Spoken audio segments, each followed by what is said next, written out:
Assalamualaikum warahmatullahi wabarakatuh.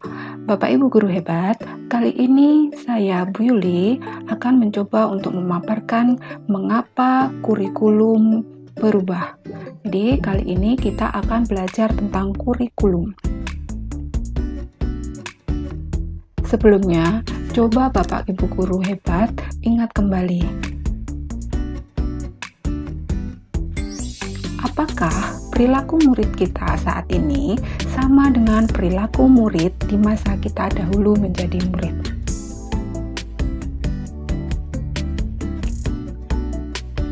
Kalau kita mau jujur, pada saat ini tingkat kepatuhan murid jauh berbeda dengan ketika kita dulu menjadi murid. Murid zaman kita dahulu begitu patuh terhadap gurunya. Mereka menjadi pendengar dan penyimak yang baik terhadap setiap pemaparan materi yang disampaikan oleh gurunya. Sedangkan saat ini mereka mengalami penurunan tingkat kepatuhan. Mereka tidak serta-merta menjadi pendengar dan penyimak yang baik ketika kita menyampaikan materi dengan metode ceramah. Hal itu terlihat adanya kebosanan pada diri mereka. Yang kedua, adanya perbedaan tanggung jawab. Murid zaman kita dahulu begitu bertanggung jawab terhadap tugas-tugas yang diberikan. Namun, murid-murid zaman sekarang atau murid-murid kita sering kita dapati begitu abai terhadap tanggung jawab. Bahkan mereka terang-terangan mengeluh ketika kita berikan tugas. Dan mereka cenderung tidak malu ketika kedapatan tidak mengerjakan tugas-tugasnya. Perbedaan selanjutnya adalah perbedaan cara berkomunikasi. Murid kita sekarang memiliki cara bertanya, cara menyampaikan pendapat, cara menjawab yang berbeda dengan murid-murid zaman dahulu. Kemudian, terdapat juga perbedaan cara belajar. Murid zaman dahulu belajar dengan sumber belajar buku pelajaran. Namun murid sekarang mereka memiliki berbagai cara belajar. Hal ini sebagai akibat dari adanya transformasi informasi. Oke, selanjutnya yang terakhir adalah adanya perbedaan cara memandang diri dan lingkungannya. Bagaimana siswa-siswa sekarang kita dapati tidak mudah ada satu informasi tertentu, bahkan ketika yang memberikan informasi itu gurunya. Mereka memiliki cara untuk membandingkan atau mempertanyakan informasi tersebut. Tentunya hal ini karena adanya pengaruh kecanggihan teknologi yang berkembang saat ini. Nah, dari sini bisa kita simpulkan bahwa zaman kita dahulu jauh berubah dengan zaman murid-murid kita sekarang ini. Selanjutnya, Bapak Ibu guru hebat, coba kita cek kembali. Apakah cita-cita, ketertarikan, dan minat murid kita saat ini sama dengan murid di masa kita dahulu menjadi murid? Yang pertama, kita dapati bahwa pilihan cita-cita saat ini lebih beragam. Sekarang bermunculan banyak pekerjaan yang dahulu tidak ada. Contohnya, yang sekarang sedang trending itu adalah menjadi seorang YouTuber, menjadi seorang ilustrator, menjadi seorang programmer, bahkan seorang trading. Dahulu tidak ada pekerjaan-pekerjaan semacam itu. Jadi saat ini murid-murid kita tentunya juga mengalami pergeseran cita-cita. Cita-cita mereka lebih beragam. Hal ini jauh berbeda dengan di masa kita dahulu menjadi seorang murid. Dahulu cita-cita kita hanya sebatas menjadi guru, menjadi polisi, menjadi dokter, menjadi insinyur, dan sebagainya. Bapak Ibu guru hebat, kita juga tidak dapat menutup mata akan adanya perubahan ketertarikan dan minat murid kita. Hal ini juga jauh berbeda dengan ketika kita dahulu menjadi murid. Lalu, kalau faktanya seperti itu, apakah kebutuhan murid saat ini masih sama dengan kebutuhan di masa kita dahulu menjadi murid? Bapak Ibu guru hebat, kita ketahui bersama bahwa perubahan zaman membawakan kebutuhan bagi murid yang jauh berbeda dengan kebutuhan murid di zaman dahulu. Salah satunya, kompetensi mereka tak lagi didasarkan pada kompetensi kognitif, sikap, dan psikomotorik saja.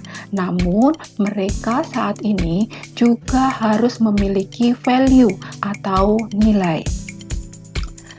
Selanjutnya, kebutuhan dari murid saat ini adalah kualitas literasi dan numerasi, serta memiliki kesehatan mental emosional yang baik. Hal ini akan menjadi fondasi mereka dalam menghadapi tantangan di masa depan. Nah, pemaparan yang saya berikan di depan tadi memberikan pertanyaan bagi kita, masih relevankah kurikulum lampau untuk diterapkan saat ini? Baiklah Bapak Ibu guru hebat, kali ini kita akan kembali kepada pengertian dari kurikulum. Sebenarnya tidak ada pengertian baku dari kurikulum itu sendiri, namun bisa kita garis bawahi bahwa kurikulum adalah pedoman penyelenggaraan kegiatan pembelajaran untuk mencapai tujuan pendidikan tertentu. Kurikulum nasional tentunya membutuhkan kurikulum yang baik dan tepat untuk diterapkan secara menyeluruh di dalam suatu negara. Nah, Bapak Ibu guru hebat, kurikulum yang baik adalah kurikulum yang sesuai dengan zamannya.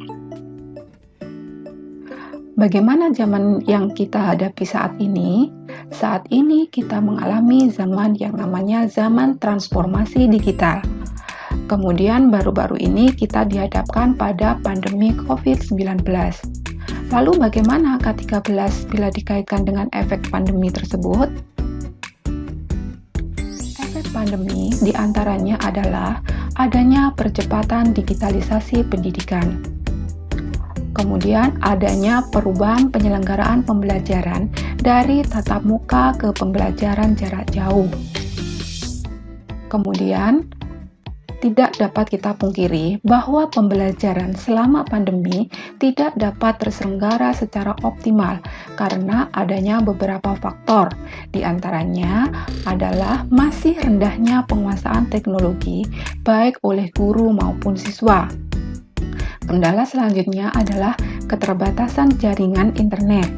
Kemudian minimnya daya dukung, yakni ketersediaan sarana dan prasarana yang belum memadai. Di antaranya, tidak semua siswa-siswi kita memiliki kuota ataupun memiliki gadgetnya itu sendiri. Efek yang paling parah dari pandemi COVID-19 adalah terjadinya loss. Nah, Bapak Ibu guru hebat, K13 tidak dapat diterapkan secara keseluruhan di saat pandemi. Oleh karena itu, pemerintah menetapkan bahwa pada saat pandemi, K13 disederhanakan. Ya, untuk mengatasi kesenjangan dalam penyelenggaraan pembelajaran pada masa pandemi, diberlakukan kurikulum darurat. Sebenarnya, kurikulum darurat ini adalah kurikulum K13 yang disederhanakan agar lebih mudah diadaptasi sesuai dengan kemampuan dan kondisi sekolah saat itu.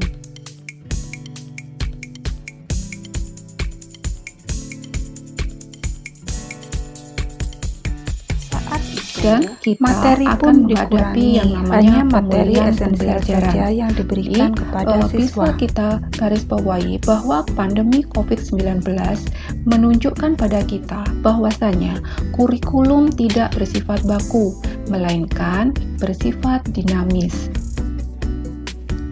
Kurikulum terus dikembangkan dan diadaptasi sesuai konteks dan kebutuhan. Nah, itulah mengapa kurikulum itu harus berubah. Kurikulum memang harus berubah ya Bapak Ibu guru hebat. Itu semua dikarenakan agar relevan dengan perkembangan zaman. Selanjutnya, kurikulum harus berubah agar dapat memenuhi kebutuhan murid. Dan yang terakhir, kurikulum harus berubah agar dapat menyiapkan generasi masa depan yang visioner.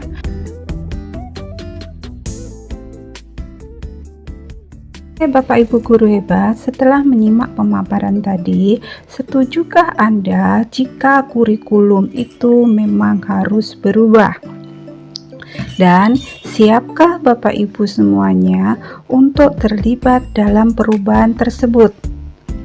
Siapkah Anda untuk turut serta menyusun KOSP di sekolah masing-masing?